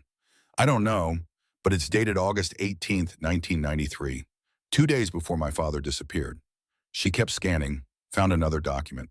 This one handwritten notes on redwood letterhead. Whitmore neutralized, vehicle staged at Forest Service Road 47, local sheriff cooperative. Story is depression and suicide. Wife believes it. Daughter too young to question. Buried his research in the old disposal site. No one will look there. Linnea's hands shook as she scanned it. They wrote it down. They actually documented murdering him. Arrogance, Calla said. They never thought anyone would see these files. Her hand froze on the next folder. Inside was a photograph she'd never seen. Her father, alive, dated September 1993, 1 month after his supposed death. In the photo, Silas Whitmore sat in what looked like a medical facility. Restraints on his wrists, eyes hollow. Behind him, a man in a suit, young Harlan Thorne, maybe 25 years old, holding a clipboard. On the back, handwritten Protocol 7. Subject Whitmore, Cognitive Restructuring Facility, Idaho. Do not terminate. Long-term containment approved. Calla's blood went cold. They didn't kill him in August. They kept him alive, Linnea whispered. Imprisoned somewhere. For how long? Another document. Medical logs, dated 1993 to 2004. 11 years, Calla said. They held him for 11 years before he died. Linnea's hands shook as she scanned it. That means he was alive when I was 19. When I graduated high school. When I got married. He was alive, and I thought, we'll find where they held him, Calla said. We'll bring him home. Sentinel's ears swiveled. He'd heard something. Calla held up a hand, listened. Footsteps. Distant. Coming from the stairwell. Security round, she whispered. Early. They had maybe 90 seconds before the guard reached the third floor. Linnea kept scanning, racing through documents. We need to go, Calla said. Not yet, there's more. Financial records, payments to officials, evidence of bribery. We're out of time. The footsteps grew louder, closer. Linnea grabbed one more file, scanned frantically. The guard's radio crackled in the hallway. Third floor clear, moving to wait, records room doors open. Calla pulled Linnea away from the scanner. Now! They moved to the window.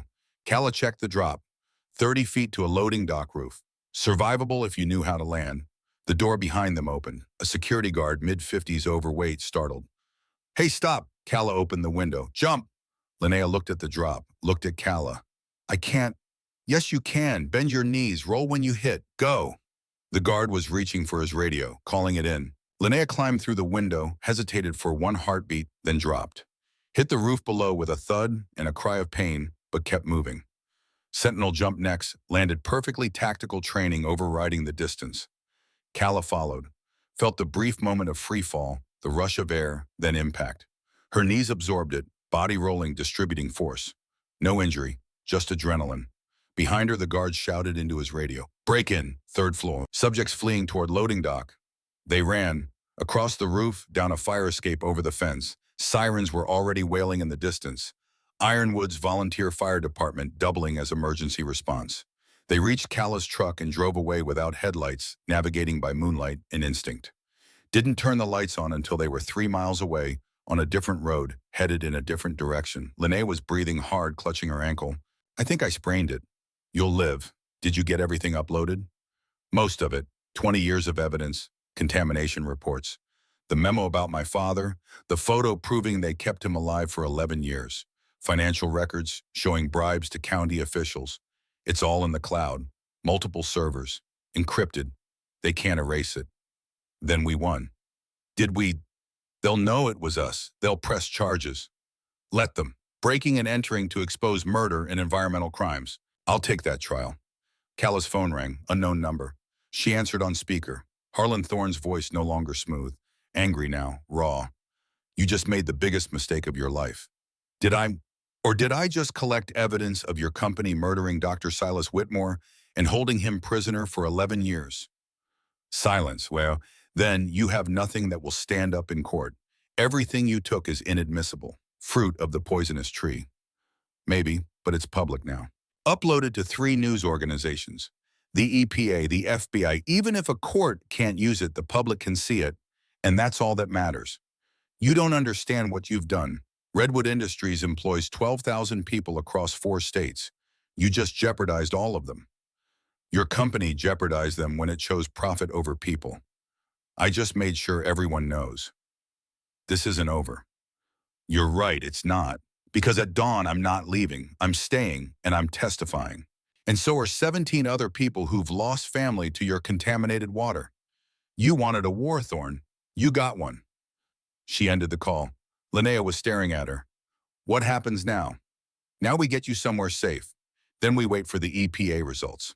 When they confirm contamination when they start criminal proceedings, we make sure everyone knows about those documents we found. Redwood will claim they're forged. Probably, but the paper will be authentic. The handwriting will match executives who work there. The dates will align with your father's disappearance. It's not perfect evidence, but it's damning circumstantial. They drove to Patricia Morrison's sister's church in Bend, arrived at 3 a.m. to find 17 people still awake waiting for news. Patricia met them at the door. We heard sirens, heard something happened at the Redwood building. We found evidence, Linnea said, documents proving they knew about the contamination, proving they killed my father, no worse. They kept him alive, tortured him for 11 years in some facility in Idaho, then let him die. Murmurs ran through the group, anger, validation, grief finding a target. What do we do, someone asked. We wait 48 hours, Calla said. The EPA will confirm what we already know. Then we go public, press conference, media coverage. We make this impossible to ignore. And if Redwood retaliates, they already have, burned my property, threatened us, broke into my tent. They're out of subtle options. Anything they do now just proves we're right. She turned to Linnea. You should stay here. Safety in numbers. I'm going back to Ironwood. Why? Because someone needs to be there when the EPA results come in, and because I'm not hiding anymore. The drive back took 2 hours. Dawn was breaking as Calla reached her property, Sentinel beside her, both of them exhausted but alert. The burned remains of her tent looked worse in daylight. Everything she'd owned reduced to twisted metal and ash. But she felt lighter somehow. Unburdened. Like she'd finally stopped carrying weight that was never hers to bear. She set up a basic camp using supplies from her truck's emergency kit. Tarp for shelter, sleeping bag, water, food. Enough to function. At 8 a.m. her phone rang. Captain Rhodes. Vance, what the hell did you do, sir? I've got Pentagon attorneys asking me about declassified reports that don't exist. I've got a corporate lawyer claiming you broke into private property. I've got the FBI asking about environmental crimes in Oregon. You want to explain to... It's complicated. I've got time. She told him everything. The bunker, Dr. Whitmore, the contamination, the threats, the break-in, the evidence. Rhodes was quiet for a long time. Then, Jesus, Vance, you don't do anything small, do you? No, sir. The report they're threatening to release, it's still classified. I've confirmed that. Anyone who publishes it is committing a federal crime. That should protect you. Thank you. Don't thank me. I'm doing this because it's right, not because I approve of your methods. Breaking into private property. That's not how we operate. With respect, sir, when the system is rigged, sometimes you have to operate outside it. That's a dangerous philosophy. So is letting corporations murder whistleblowers. Another pause. Fair point. Listen, I've contacted some people, JAG attorneys who specialize in environmental cases. They're interested in your testimony. Said if the EPA confirms contamination, this could be one of the biggest corporate liability cases in decades. How big? Billions. Criminal charges for executives. Potential prison time. Complete remediation of the contaminated site. Compensation for victims. This is a company killer if you can prove intent.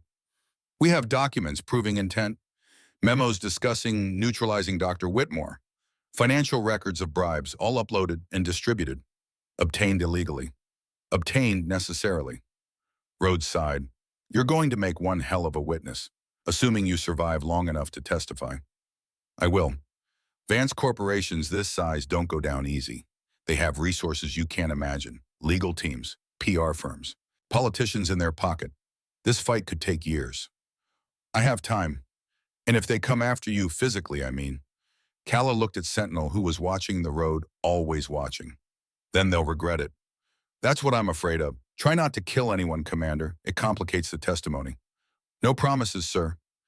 At noon, the EPA called. Linnea, Calla, Patricia Morrison, all on a conference line. The lead investigator's voice was grim. We've completed preliminary analysis of the water samples. I need you to understand these are initial results. Full analysis will take 2 weeks. But what we found is severe enough that I'm required to issue immediate public notification. How bad? Linnea asked. Trichloroethylene levels of 42,000 parts per billion in well 1, 38,000 in well 2, 35,000 in well 3. EPA safe limit is 100. You're looking at contamination levels 400 times the acceptable threshold. Silence on the line, the kind of silence that comes when worst fears are confirmed. We're issuing an immediate order. All 3 wells are to be shut down effective immediately. Emergency water distribution begins today. County Health Department is being notified. This is a public health crisis. What about criminal investigation? Calla asked. That's above my pay grade. But I'm recommending the EPA's Criminal Investigation Division get involved. Based on the documents you provided, Ms. Whitmore, there's clear evidence of knowing contamination and cover-up. That triggers criminal statutes. How long before charges are filed? Months, maybe years. These cases are complex, but they're also winnable, especially with the documentation you obtained. After the call ended, Calla sat in her makeshift camp and let the magnitude settle. 847 people, 39 years. How many had died? How many had suffered? How many were dying right now from cancers that could have been prevented? Her phone buzzed with incoming messages. News alerts. The EPA's announcement was public. Media was descending on Ironwood. By 2 p.m., 3 news vans were parked on Main Street. Reporters interviewing residents. Cameras filming the now closed wells. The story spreading like wildfire. Patricia Morrison called. They want statements. From us, the victims. Are you ready for this? Are you fo? I've been ready for 31 years. At 4 p.m., they held a press conference outside the fire station.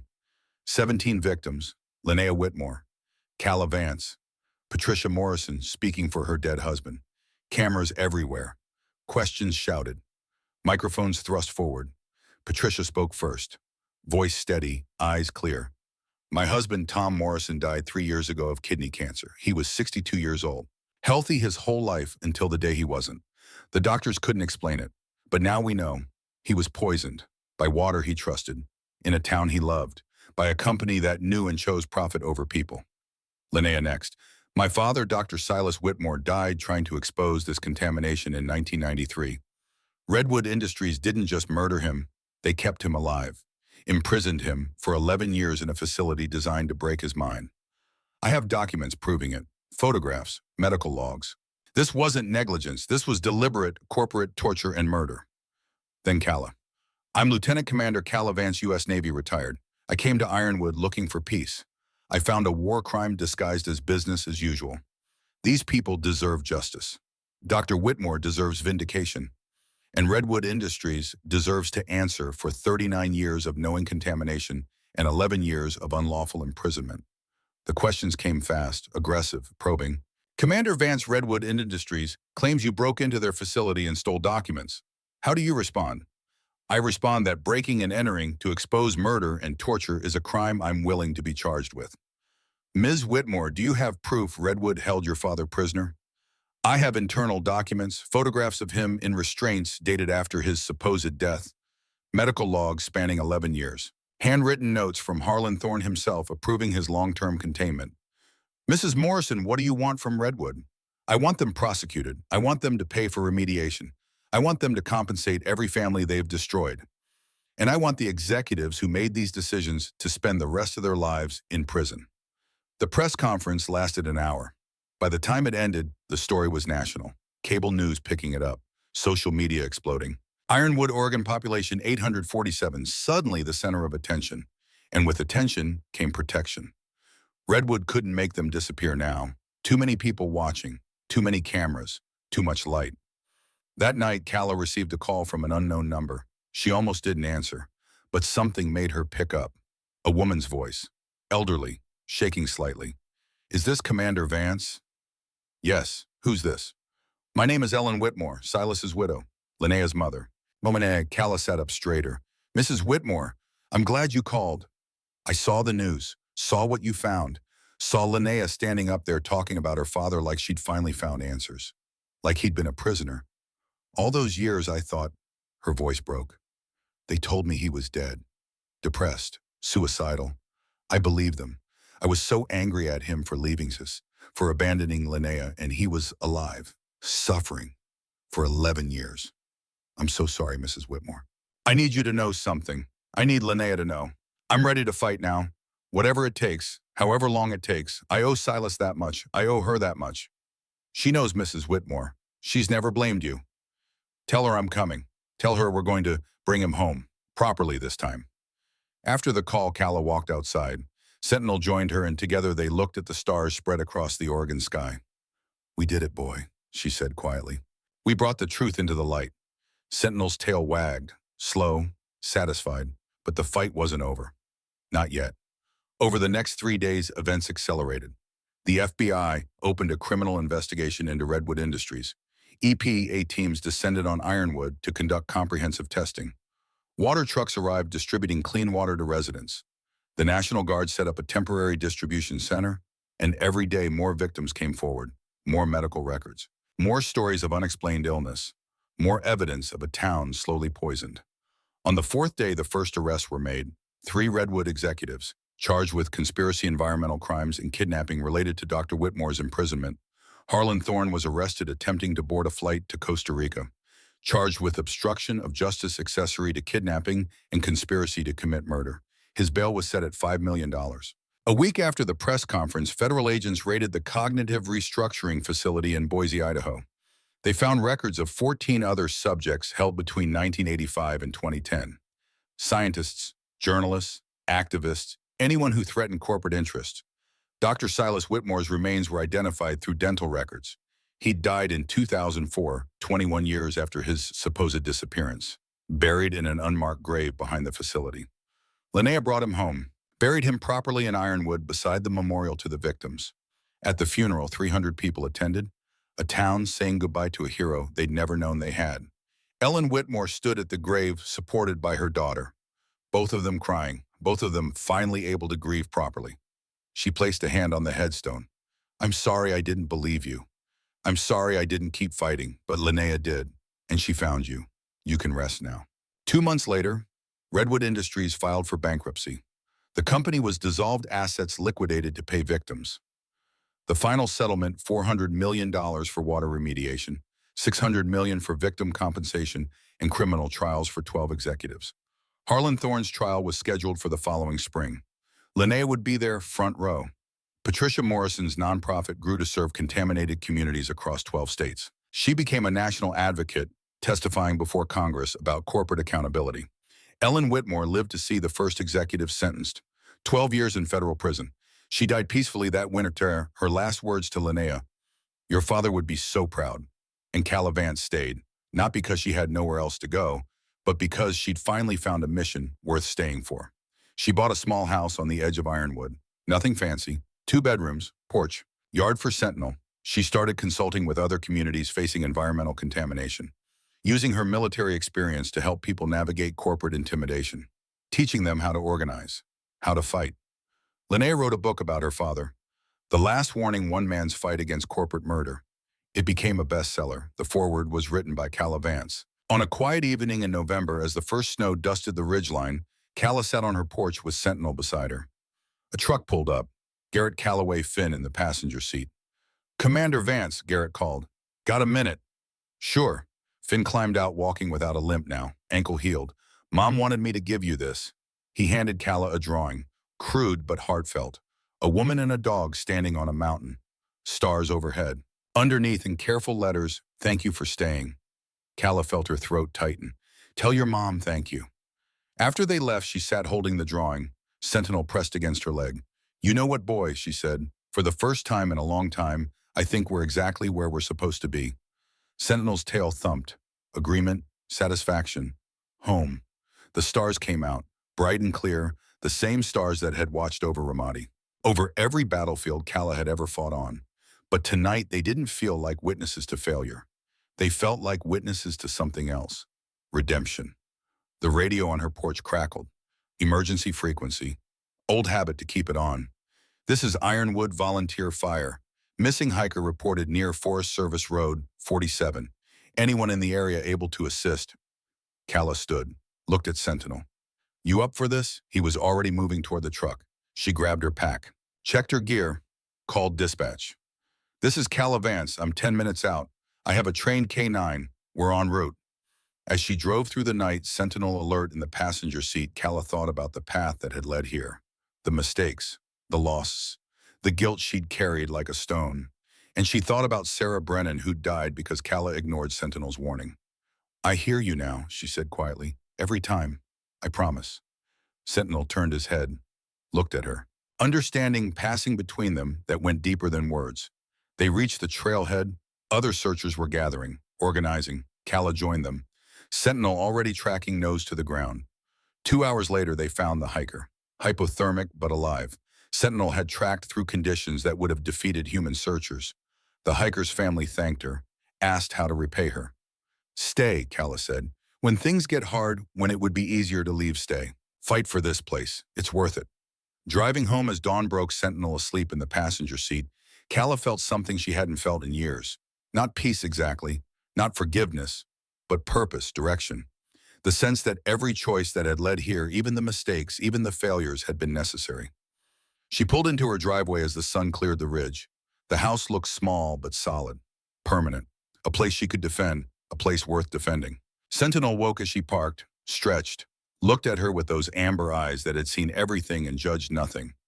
We're home, boy, she said. Finally. His tail wagged, slow, satisfied, complete.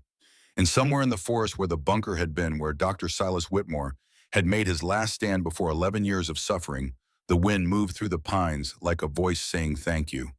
Thank you for listening. Thank you for staying. Thank you for finishing what I started. The truth refuses to stay buried, and some guardians refuse to quit. Epilogue. Voiceover. Sometimes miracles don't arrive as thunder and lightning. Sometimes they arrive as a boy that refuses to leave, as a daughter who refuses to forget, as a stranger who refuses to look away. Dr. Silas Whitmore chose truth over safety. It cost him everything, his freedom, 11 years of his life, his chance to watch his daughter grow up. But his evidence hidden in concrete and darkness waited for someone brave enough to find it. Linnea Whitmore chose persistence. 31 years of searching, never giving up, never forgetting, never letting the world erase her father. And a soldier chose to listen to a dog who knew something was wrong, to instincts she'd learned to trust again, to the quiet voice inside that says, stay and fight, when everything else screams, run. 847 people in Ironwood, Oregon now have clean water. 12 executives face prison time. 14 victims of illegal detention have been identified and honored. And one man buried in an unmarked grave for 20 years finally came home. Not because the system worked, because people refused to let it fail. We face moments every day when silence is easier than truth, when leaving is safer than staying, when forgetting is more comfortable than remembering. What truth are you being called to face? What fight are you being called to stay for? If this story moved you, share it with someone who needs to hear it. Comment below. What moment in this story stayed with you? Subscribe for more stories about loyalty, courage, and the long fight for justice. May God bless you and keep you. May He guide your steps when you're afraid to move forward. May He place loyal companions beside you when the path is dark. And may you have the courage to stay when everything in you wants to run. In the name of truth, justice, and the guardians who refuse to quit. Amen.